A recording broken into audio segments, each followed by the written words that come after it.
महर्षि दुर्वासा, जिनका क्रोध इतना भयंकर था कि उनके एक श्राप से स्वर्ग छिन गया और देवताओं को समुद्र मंथन करना पड़ा। लेकिन क्या आपने कभी सोचा है कि जिस ऊर्ष्य के नाम से तीनों लोक कांपते थे, उन्हें अपनी ही पत्नी को भस्म करने का श्राप क्यों देना पड़ा? आखिर न्याय के देवता शनिदेव ने महर्षि की पत्नी पर अपनी वक्र दृष्टि क्यों डाली? और ऐसा क्या हुआ कि साक्षात भगवान विष्णु को बीच बचाव करने के लिए धरती पर आना पड़ा, जिसके बाद राख की एक ढेर से दुनिया का सबसे पवित्र आशीर्वाद बन गई? यह अद्भुत कथा आरंभ होती है महान औरव ऋषि की पुत्री कंदली से। कंदली अत्यंत रूपवान और मन की बहुत साफ थी, लेकिन उसका स्वभाव बहुत उग्र और वाणी बेहद कड़वी थी। जब महर्षि दुर्वासा ने औरव ऋषि के सामने कंदली से विवाह का प्रस्ताव रखा तो पिता ने हाथ जोड़कर कहा, महर्षि, मेरी पुत्री अपनी कटु वाणी पर नियंत्रण नहीं रख पाती और आपका क्रोध तो जग जाहिर है।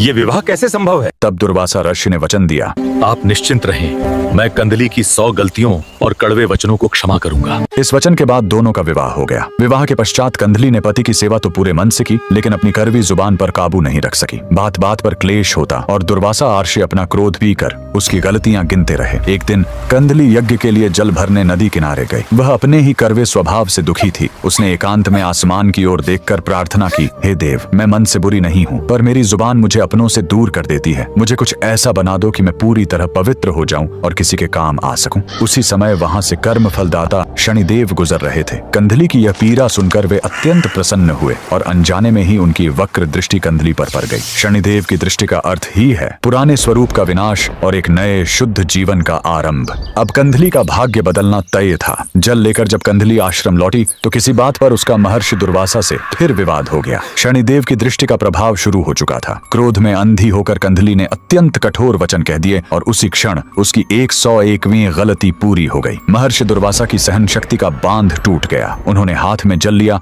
और गर्जना करते हुए श्राप दिया, तूने अपनी सीमा पार कर दी है कंदली, इसी क्षण भस्म हो जा। और देखते ही देखते कंदली वहीं जलकर राख की ढेरी में बदल गई। जब कंदली के पिता और वर्ष वहां पहुंचे तो वे फूट फूट कर रोने लगे।